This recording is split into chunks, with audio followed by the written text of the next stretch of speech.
नमस्कार मित्रों, आज के वीडियो में हम रेलवे रिक्रूटमेंट बोर्ड जिसे हम आरआरबी कहते हैं, इसमें हम अकाउंट बनाना सीखेंगे। तो जैसे ही आप यहाँ से अकाउंट बना लेंगे उसके बाद आप रेलवे का कोई भी फॉर्म को फिल कर सकते हैं वैकेंसी आने के बाद।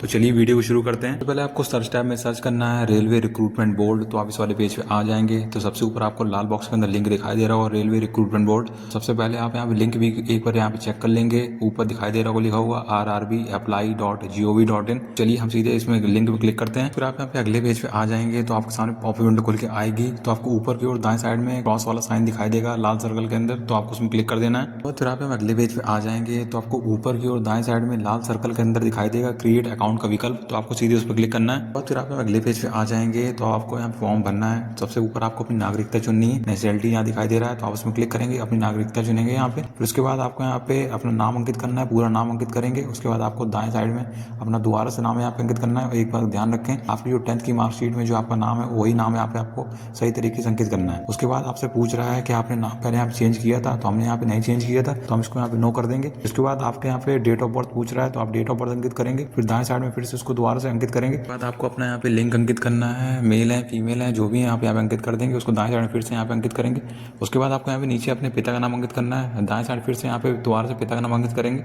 उसके बाद नीचे अपनी माता का नाम अंकित करेंगे और दाएं साइड में फिर से यहाँ पे माता का नाम यहाँ पे अंकित कर देंगे। उसके बाद आपको यहाँ पे एक बात का ये ध्यान रखना है कि आपको अपना नाम, अपने माता पिता का नाम और डेट ऑफ बर्थ जो भी आपकी जो मार्कशीट में अंकित है आपको वही नाम है और डेट ऑफ बर्थ यहाँ पे अंकित करनी है। तो इस बात को बिल्कुल ध्यान रखें। फिर उसके बाद आपको यहाँ पे नीचे अपना ईमेल एड्रेस अंकित करना है और आपको दाएं साइड में दिखाई देगा जनरेट ओटीपी और बटन। तो आप जैसे ही उसमें क्लिक करेंगे तो आपके ईमेल पे एक ओटीपी जाएगा। आप ओटीपी यहाँ पे अंकित करके ईमेल को वेरीफाई करेंगे। फिर उसके बाद आपको अपना मोबाइल नंबर अंकित करना है उसके बाद, और दाएं साइड में आपको जनरेट करना ओटीपी और आपके मोबाइल नंबर पे फिर ओटीपी आएगा। आप ओटीपी यहाँ पे अंकित करके अपने मोबाइल नंबर को अभी यहाँ पे वेरीफाई कर लेंगे। तो चलिए हम यहाँ पे जितनी भी जानकारी यहाँ तक अपनी अंकित कर लेते हैं। तो जैसे कि आप देख सकते हैं हम यहाँ पे नीचे तक जानकारी पूरी अंकित कर ली है। मोबाइल नंबर और ईमेल को भी यहाँ पे वेरीफाई करा लिया है। उसके बाद अगली स्टेप में आपको वेरिफिकेशन कराना है डिजी लॉकर या आधार कार्ड के माध्यम से। तो आप दोनों में से कोई विकल्प चुन सकते हैं। तो हम यहाँ पे आधार कार्ड के माध्यम से करने वाले हैं। तो आपको मध्य में दिखाई दे रहा होगा वेरिफिकेशन थ्रू आधार कार्ड, तो हम सीधे उस पर क्लिक करेंगे। तो आपको यहाँ पे नीचे बहुत सारे विकल्प खुल के आएंगे। तो आपको बाएं साइड में लाल बॉक्स के अंदर अपना आधार नंबर अंकित करना है। फिर उसके बाद आपको बाएं साइड में जो खाली डब्बा दिखाई दे रहा है तो आप उसमें टिक करेंगे। फिर दाएं साइड में आपको दिखाई देगा जनरेट आधार ओटीपी का विकल्प, तो आपको सीधे उसमें क्लिक करना है। तो आपके आधार रजिस्टर्ड मोबाइल नंबर पे ओटीपी आएगा। अब ओटीपी यहाँ पे अंकित करेंगे और दाएं साइड में आपको दिखाई देगा वेरीफाई का बटन, आपको सीधे उसमें क्लिक कर देना है। बाद आप यहाँ पे देखेंगे आपको हरे रंग से दिखाई दे रहा होगा कि आपका जो यहाँ पे आधार वेरीफाइड यहाँ पे आपकी प्रोफाइल हो गई है। तो आपको यहाँ पे नीचे बाएं साइड में आपकी फोटो भी दिखाई देगी, आपका आधार नंबर मास्क फॉर्म में दिखाई देगा और दाएं साइड में आपकी डेट ऑफ बर्थ दिखाई दे रही होगी और नीचे आपको आपका लिंक दिखाई दे रहा होगा। उसके बाद आपको यहाँ पे पासवर्ड बनाना है। तो आपको यहाँ पे पासवर्ड का फॉर्मेट दिखाई दे रहा होगा कि आपको पासवर्ड किस तरह बनाना है। आपको यहाँ पे नीचे पहले पासवर्ड अंकित करेंगे बाएं साइड, फिर उसको कंफर्म करेंगे। फिर उसके बाद आपको नीचे दिखाई देगा मैं रोबोट नहीं हूँ, तो बाएं साइड में जो खाली डब्बा दिखाई दे रहा है आप उसमें टिक करेंगे। फिर आपको यहाँ पे नीचे दाएं साइड में दिखाई देगा preview and create an account का बटन, तो आपको उसमें क्लिक करना है। फिर आपके साथ पॉप विंडो खुल के आएगी। तो आप एक बार जो भी जानकारी आपने अंकित की है उसको एक बार जांच लेंगे और उसके बाद आपको नीचे बाएं साइड में खाली डब्बा दिखाई देगा लाल सर्कल के अंदर, तो आपको उसमें टिक करना है। और फिर उसके बाद आपको नीचे की ओर दिखाई देगा क्रिएट एन अकाउंट का बटन, तो आपको सीधे उसमें क्लिक करना है। बाद आपके साथ पॉप विंडो खुल के आएगी। तो आपको यहाँ पे एक नोट दिखाई देगा कि आपने जो भी जानकारी फॉर्म में फिल की है क्रिएट एन अकाउंट वाले, तो आप उसको यहाँ पे दोबारा से एडिट नहीं कर पाएंगे। जो भी आपका जो ईमेल एड्रेस मोबाइल नंबर है उसको भी, तो आपको यहाँ पे प्रोसीड करने के लिए कह रहा है। लाल बॉक्स के अंदर दिखाई देगा प्रोसीड का बटन, तो हम चलिए इसमें क्लिक करेंगे और आगे बढ़ जाएंगे।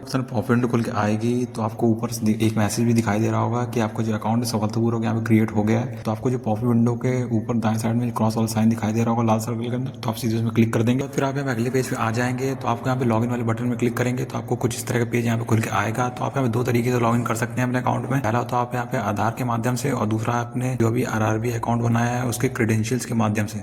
तो हमारा जो दूसरा वाला विकल्प है नीले रंग से दिखाई दे रहा है, तो हम उसमें क्लिक करेंगे। उसके बाद आपके साथ पॉप विंडो खुल के आएगी। तो आपने अपना मोबाइल नंबर या ईमेल एड्रेस में से दोनों में से एक यहाँ पे अंकित कर देंगे। फिर उसके बाद आपने जो पासवर्ड बनाया है वो आप यहाँ पे अंकित करेंगे। उसके बाद आपको नीचे दिखाई देगा मैं रोबोट नहीं हूँ, तो खाली डब्बा दिखाई दे रहा है, तो आप उसमें टिक करेंगे। उसके बाद आपको नीचे दिखाई देगा नीले रंग से लॉगिन का बटन, तो हम सीधे उसमें क्लिक कर देंगे। पॉप विंडो खोल के आएगी। तो आपको यहाँ पे दो विकल्प दिखाई देंगे कि आप ओटीपी यहाँ पे किस में मंगाना चाहते हैं, ईमेल पे या अपने रजिस्टर्ड मोबाइल नंबर पे। तो हम यहाँ पे रजिस्टर्ड मोबाइल नंबर पे मंगाना चाहते हैं। आपको विकल्प दिखाई दे रहा होगा सेंड ओटीपी टू फोन, तो हम सीधे उस पर क्लिक कर देंगे। बाद आपके फोन पे एक ओटीपी आएगा, ओटीपी आप अंकित करेंगे और लॉगिन वाले बटन में क्लिक करके अपने अकाउंट में लॉगिन कर लेंगे। बाद आप अपने अकाउंट में सफलतापूर्वक लॉगिन हो जाएंगे। तो जैसे कि आप यहाँ पे देख सकते हैं। फिर उसके बाद आपको यहाँ पे नीचे की ओर दिखाई देगा मध्य में ऑनलाइन एप्लीकेशन का बटन, तो आप सीधे उसमें क्लिक करेंगे। तो आप जैसे देखेंगे कि आपकी जो रेलवे ग्रुप डी की यहाँ पे वैकेंसी आई हुई है, तो आप जैसे कि यहाँ पे देख सकते हैं कि आपको यहाँ पे दिखाई दे रहा होगा। अगर आप फॉर्म फिल करना चाहते हैं तो आप यहाँ पे फिल कर सकते हैं।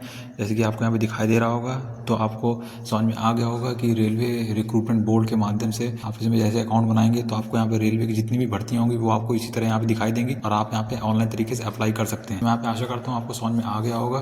तो आप भी चाहें तो सेम प्रक्रिया से रेलवे रिक्रूटमेंट बोर्ड से हम RRB कहते हैं, तो उसमें अकाउंट बना के अपने रेलवे के जितने भी फॉर्म है वो यहाँ पे फिल कर सकते हैं। अगर आपको वीडियो अच्छा लगा तो वीडियो को लाइक करिए, चैनल सब्सक्राइब करें, कमेंट जरूर करें।